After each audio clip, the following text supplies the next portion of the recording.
For more on this story, I'm joined by our international affairs editor, Kethevane Gorjestani. Hello to you, Kethevane. Hi, Will. Vladimir Zelensky shedding some light about where things stand so far. What have we learned? Well, that not much has changed since the United States presented that 28-point plan last month that was seen by many, especially in Ukraine, as heavily favoring Russia. Namely, the main sticking point remains, that is the territorial concessions that the U.S. seemingly still wants Ukraine to give to the Russians. Now, let's look at this map to see where we stand. What we're talking about are those four regions: Luhansk, Donetsk, Zaporizhia, and Kherson. According to Zelensky, what Washington is pushing Ukraine to do is withdraw troops from those small white areas that are within the yellow line. So what the Ukrainians still control in those three regions of Zaporizhia, Kherson, and Donetsk. What you see is that the Ukrainians basically no longer control Luhansk at all. Why are we focusing on these four regions? That's because those are the ones that Russia has claimed as its own ever since the start of the war. And what the U.S. is pushing Ukraine to do is to withdraw. But in return, Zelensky says Russia is making minimal concessions. Instead of withdrawing them too, those white areas are going to become what you mentioned, that free economic zone, or as others would call it, a possible buffer zone, a demilitarized zone. And Russia would only have to give up a minimal land, especially in the very northern part of those regions on the other side, on the Kharkiv region, areas that it controls right now but doesn't claim officially as its own, hasn't tried to annex. We so far have seen that there is a 20-point plan given by Zelensky to the Americans, but we don't know what those details are in the 20-point plan. And all this back and forth, what's the reaction been in Washington?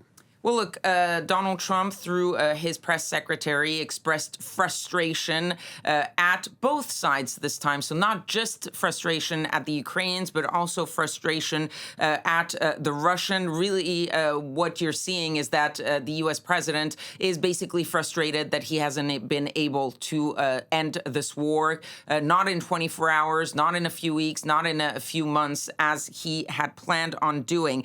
Vladimir Zelensky is treading lightly when it comes to these negotiations. He has pointed to the lopsided aspect of the 28-point plan that the U.S. is pushing for, but he has not fully, flat out rejected it. Instead, he's pointing to the fact that, well, basically, it's not constitutional and not even moral, but that is beyond the point, but not constitutional for him to agree to cede any Ukrainian land. He said that that decision would have to be put to the Ukrainian people, either by an election or by a referendum. He has managed to push back a little bit, but he's also being very careful not to fully antagonize Donald Trump and to continue to act as someone who is willing to negotiate, and Zelensky himself saying that we might have the contour of a new possible deal over the next week and at least before the Christmas holidays. Zelensky spent the week speaking to various European leaders. How are Europeans handling the latest developments? Well, look, over the past year, the Europeans have brought Donald Trump back from the brink many times before he was seemingly about to let go and drop the Ukrainians and drop Zelensky. And what they're trying to do right now is probably do that again when it comes to that peace plan, the 28 points that they have very openly criticized. And so there was a diplomatic scramble over this week. Keir Starmer, the UK Prime Minister, calling the coming week a pivotal moment for Ukraine, but also for the security of Europe. Similar comments from Ursula von der Leyen this week will be decisive, also insisting on the fact that this is about the broader European security. And finally, Friedrich Merz, who is the German Chancellor, saying that with Starmer, with Macron, they will try to put forward a final proposal over the weekend to meet with American representatives. Donald Trump saying that he will only send a representative over the weekend to discuss with the Europeans if they believe that they are getting close and that they are making some progress.